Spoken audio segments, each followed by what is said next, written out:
Hi everyone, and welcome back to the podcast. My name is Anna, and today I have a story for you called The Wrong Suitcase. It's about a simple mistake at an airport that turns into a completely unexpected trip. As always, just relax and listen, you don't need to catch every word, and let's get started.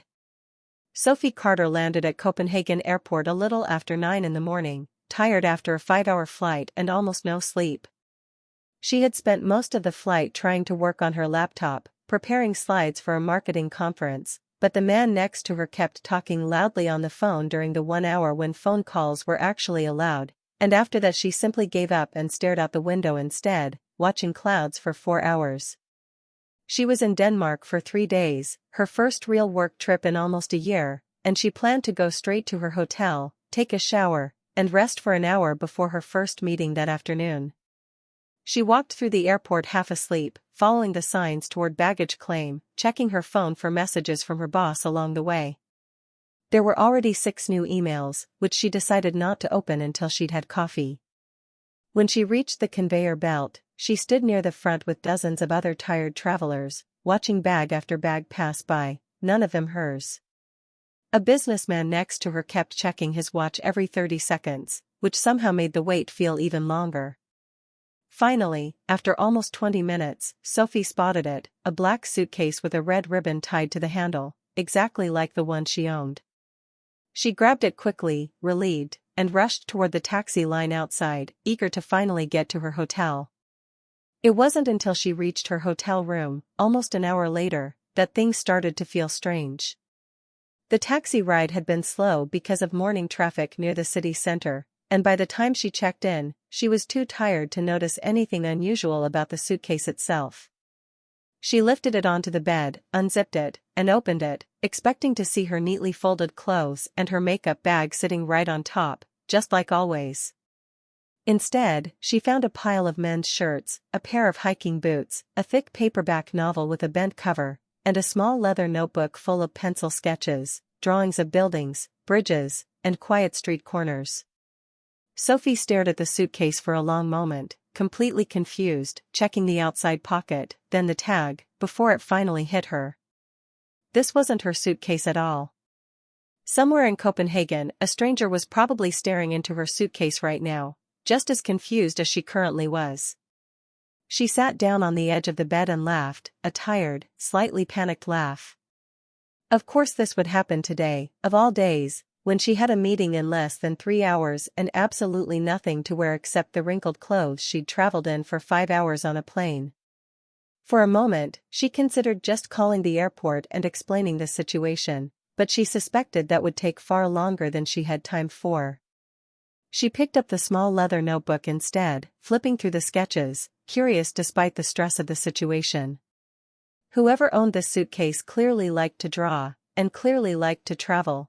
Judging by the different cities shown in the drawings, what looked like Paris, then Vienna, then somewhere with canals that might have been Amsterdam. Some pages had small handwritten notes next to the sketches, dates, and short comments like "best coffee near this square" or "came back twice just for this view." Near the back of the notebook, tucked into the inside cover, she found a small card with a name and a phone number written by hand, Daniel Reyes. Sophie hesitated for a second, glancing at the clock, then decided there wasn't much choice. She called the number. It rang 3 times before someone picked up. "Hello," a man's voice said, sounding just as tired and confused as she felt. "Hi," Sophie said. "This is going to sound strange, but I think I have your suitcase. I'm at Copenhagen Airport, well, actually I'm at my hotel now, but I picked up a black suitcase with a red ribbon on the handle, and I think it belongs to you." There was a short pause, and then the man let out a surprised laugh. "Oh, thank goodness. Yes, that's mine. I've been standing in this airport for the last 40 minutes trying to figure out why my suitcase is full of women's clothes and a laptop I don't recognize. I actually opened your makeup bag looking for my phone charger, and I felt terrible about it." "That would be mine," Sophie said, smiling now despite the situation. "I'm so sorry about this whole thing." "No, don't apologize, it's an easy mistake, honestly, our suitcases are basically identical, same brand, same size, even a similar ribbon color, Daniel said. So, where are you exactly? I can come to you, or we could meet somewhere in the middle, whatever's easier. Sophie gave him the name of her hotel, and they agreed to meet in the lobby in about 30 minutes. She hung up the phone, looked down at herself, still wearing the same clothes she'd slept in on the plane, and sighed. There was nothing else to do but wait, so she splashed some water on her face, tied her hair back, and went down to the lobby a little early, ordering a coffee at the small cafe near the entrance while she watched the front doors. Daniel arrived almost exactly on time, pulling her suitcase behind him with slightly too much effort, as if he'd been rushing. He looked to be about her age, maybe a little older, with short brown hair, glasses, and the kind of relaxed, slightly rumpled look of someone who had also just gotten off a long flight and hadn't had time to think about how they looked. He spotted her almost immediately, probably because she was the only person in the lobby holding a suitcase full of men's hiking boots and staring anxiously at every person who walked through the door. I think this is yours, he said, walking over with an apologetic smile, sliding her suitcase toward her. And I believe this is yours, Sophie said, laughing, pushing his suitcase back to him. They made the trade right there in the lobby, both of them checking quickly, a little dramatically, to make sure everything was correct this time, Sophie confirming her laptop was still there, Daniel confirming his boots hadn't wandered off anywhere. Thank you so much for calling, Daniel said, sitting down across from her without quite meaning to, as though the conversation wasn't finished yet. I was starting to imagine I'd have to give a presentation tomorrow in someone else's clothes. I actually tried on one of your cardigans in the airport bathroom before I gave up and thought, this can't possibly be my suitcase. Sophie laughed properly for the first time that morning. Please tell me that's not true. It's completely true, and I'm never telling anyone else about it, Daniel said, grinning. So, are you here for work too? Marketing conference, Sophie said. 3 days of PowerPoint slides and name tags. Very glamorous. What about you? Sort of similar, actually. I'm an architect, and I'm here for a small exhibition. Some of my personal sketches are being shown at a gallery downtown for a few days, he said, nodding toward the notebook now safely back inside his own suitcase. It's a bit nerve-wracking, honestly, since it's mostly just work I do for myself, not official projects. That sounds a lot more interesting than my conference, Sophie said. I doubt that, Daniel said. At least your conference doesn't require you to stand next to your own drawings while strangers judge them out loud. They both laughed, and for a second neither of them said anything, the conversation reaching a natural pause. Daniel glanced at his watch, then back at her. Well, thank you again, really. You saved me from a very embarrassing day. Happy to help, Sophie said, and she meant it, though as he stood to leave, she felt an odd little pull of disappointment, surprising herself. It had been a strange, funny way to start a morning, and now it was simply going to be over, two strangers who happened to share a suitcase for a few hours. But Daniel paused after a few steps and turned back around, looking slightly less sure of himself than he had a moment earlier. Actually, this is going to sound a little forward, but would you want to get coffee sometime while we're both here? Not right now, obviously, you probably need to shower and change before your conference, he said, glancing at her wrinkled travel clothes with a friendly grin, but maybe later today, or tomorrow, if you have any free time at all between the PowerPoint slides. Sophie considered it for a moment, genuinely surprised by the question, but not unpleasantly so. She didn't know a single person in Copenhagen, and her conference schedule wasn't packed until the evening reception. Actually, my first session isn't until noon, she said. I could do coffee this afternoon if you're free around 2. They exchanged phone numbers properly this time, both laughing about the fact that they'd apparently swapped luggage before names, and agreed to meet at a small cafe near the harbor. Sophie went up to her room, showered quickly, changed into a fresh outfit from her suitcase, this time definitely her own suitcase, and made it to her marketing conference right on time, though barely. The morning sessions were fine, useful even, mostly about digital advertising trends, but her mind kept drifting back to the strange coincidence of the morning, and to the little notebook full of careful, quiet sketches. At 2 o'clock, she found the cafe easily, a small place with big windows looking out over the water, boats moving slowly in and out of the harbor, seagulls occasionally landing on the railing outside. Daniel was already there, sitting at a corner table with 2 cups of coffee, having guessed, correctly, that she took hers black, no sugar. "You found it," he said as she sat down, sliding 1 cup toward her. "I did." "Nice spot," Sophie said, looking around at the cafe, then out at the harbor. "How did you know I take my coffee black?" "I didn't, honestly, I just ordered one of each and figured we could switch if I guessed wrong," Daniel admitted. "Turns out I got lucky." "There's a decent chance you're actually just good at reading people," Sophie said.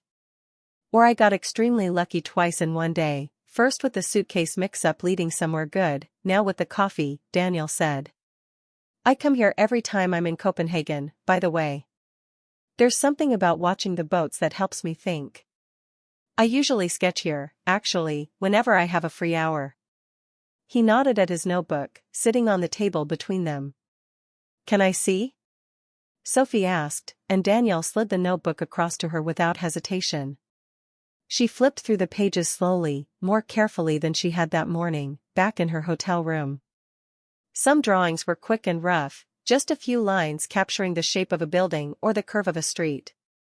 Others were more detailed, careful studies of windows, doors, small architectural details most people would never even notice while walking past.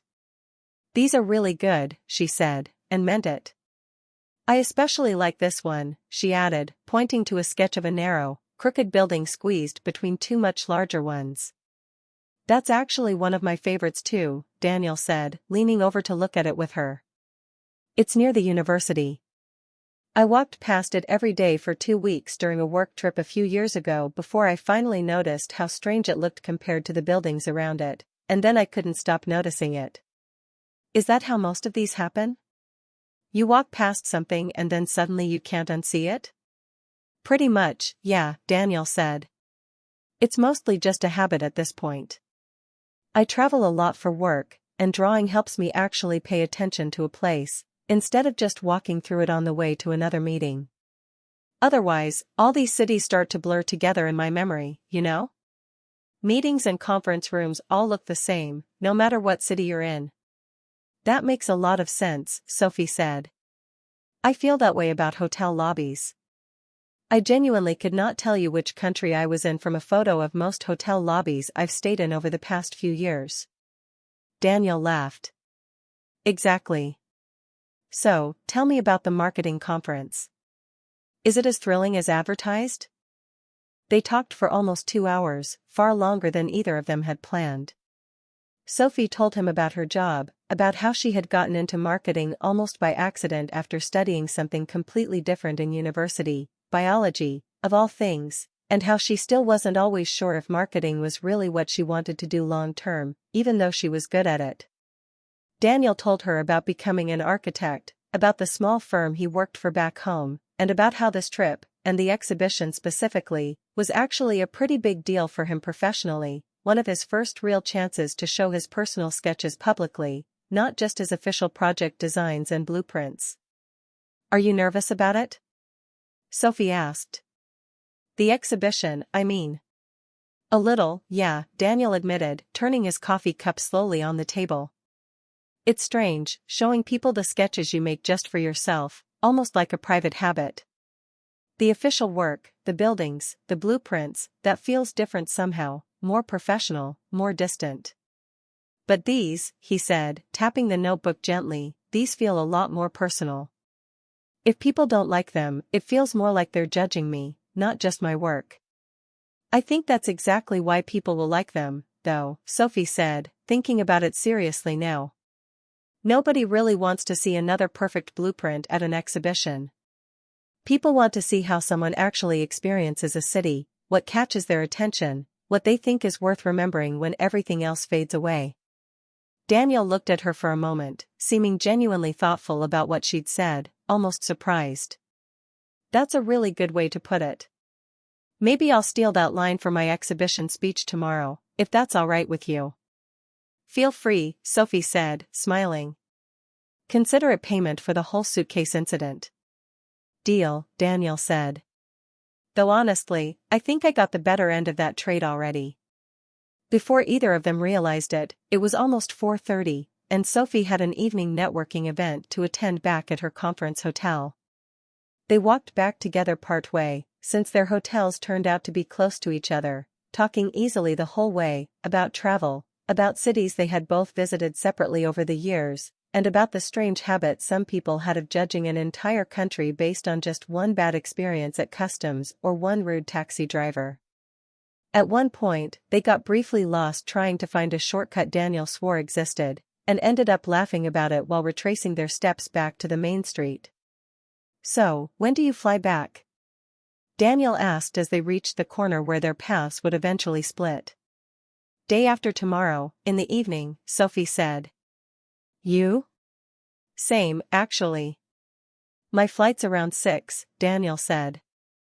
"Well, if you're free tomorrow, after your conference wraps up for the day, the exhibition opens at 7.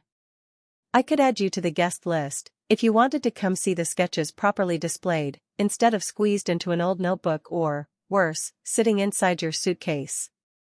"I'd really like that," Sophie said, and she meant it more than she expected to, surprising herself again. The next morning, Sophie's conference sessions felt slower than usual, and she found herself checking the time more than she probably should have during a talk about customer engagement strategies. During the lunch break, Daniel texted her a photo of the gallery being set up, his sketches being carefully hung along one wall by 2 gallery workers, with a message that said, "Starting to feel very real now, slightly regretting agreeing to this." Sophie texted back encouragement, and found herself smiling at her phone in a way that made the woman sitting next to her at lunch raise an eyebrow, though Sophie just shrugged it off. That afternoon, between conference sessions, Sophie also had a couple of free hours, and instead of going back to her hotel room to rest, she decided to walk along the harbor herself, past the colorful old buildings near Nyhavn, stopping to buy a pastry from a small bakery that had a line out the door, mostly locals rather than tourists, which she took as a good sign. She sat on a bench by the water, eating her pastry slowly, watching boats and bicycles go by, and found herself thinking about how different this trip already felt compared to her usual work trips, which normally involved nothing but hotel rooms, conference centers, and airport lounges, with barely any real memory of the city itself afterward. That evening, after a full day of sessions and presentations, Sophie changed quickly and took a taxi to the small gallery Daniel had described, tucked into a quiet street not far from the harbor, its windows glowing warmly in the early evening light.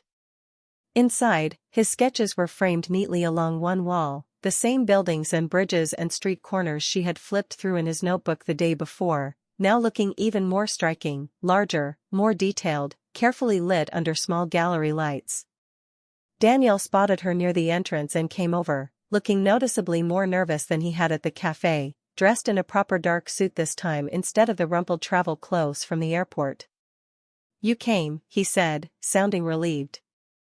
"Of course I came," Sophie said. "These look incredible, by the way. So much better framed than crumpled up in your suitcase." Daniel laughed, some of the nervousness fading from his face. "Thanks. Come on, let me show you around properly, before more people arrive and I get pulled into small talk with strangers about property values." He walked her along the wall, explaining the story behind a few of the sketches, which city, which trip, what had caught his attention that particular day, sometimes adding small details that weren't written anywhere in the notebook itself, like the time he'd nearly been hit by a bicycle while sketching in Amsterdam because he'd been too focused on getting a doorway exactly right.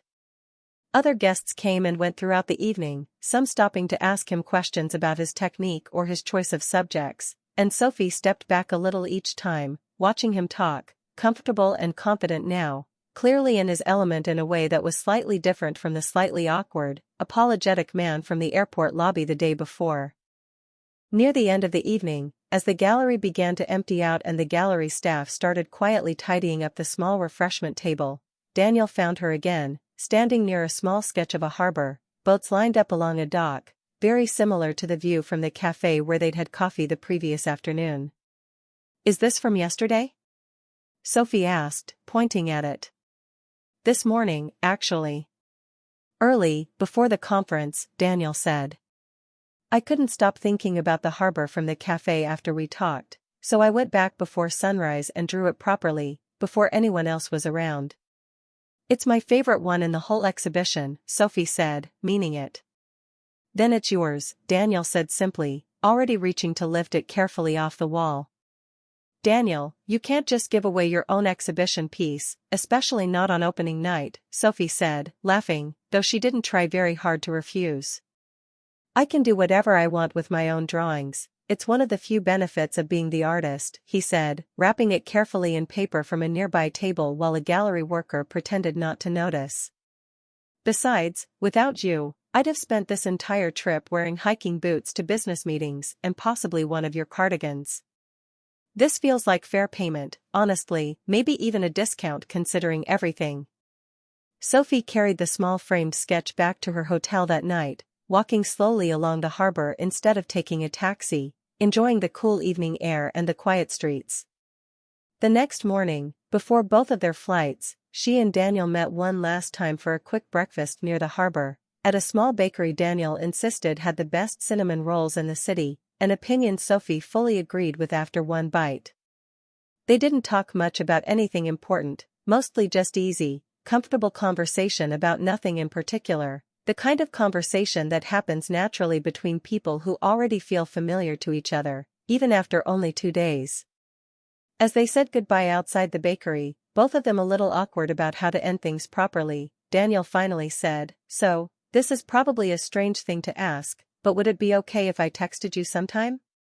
Not just to say thanks again for the suitcase thing, but, actually keep talking." "I was hoping you'd ask," Sophie said. "I was already planning on texting you first if you didn't." They promised, the way people often do at the end of a trip, to stay in touch, and this time, they actually did. Over the following months, Sophie and Daniel kept messaging back and forth almost every day, sharing photos from work trips, small stories about their days, funny complaints about airport delays and difficult clients.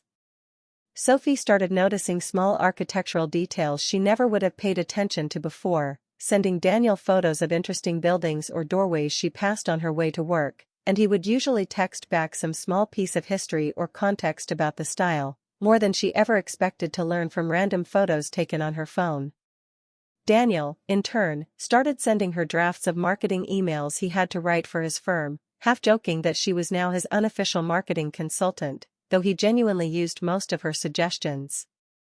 Eventually, after almost 4 months of messages and phone calls, they found a reason to meet again properly, in a different city entirely, a smaller work conference that happened to be taking place in the same week in a city roughly halfway between where they each lived.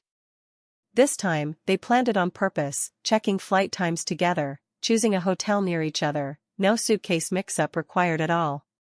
When Sophie saw Daniel waiting for her outside the airport that time, holding 2 coffees again, one black, one with milk, just in case, she laughed so hard she nearly dropped her own suitcase, this one clearly marked now with a small tag Daniel had mailed her as a joke a few weeks earlier, just to make sure nothing like their first meeting could ever happen again by accident.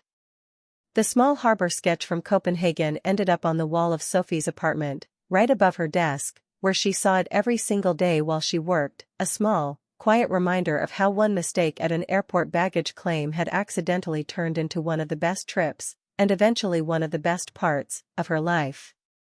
And that's the end of today's story, The Wrong Suitcase.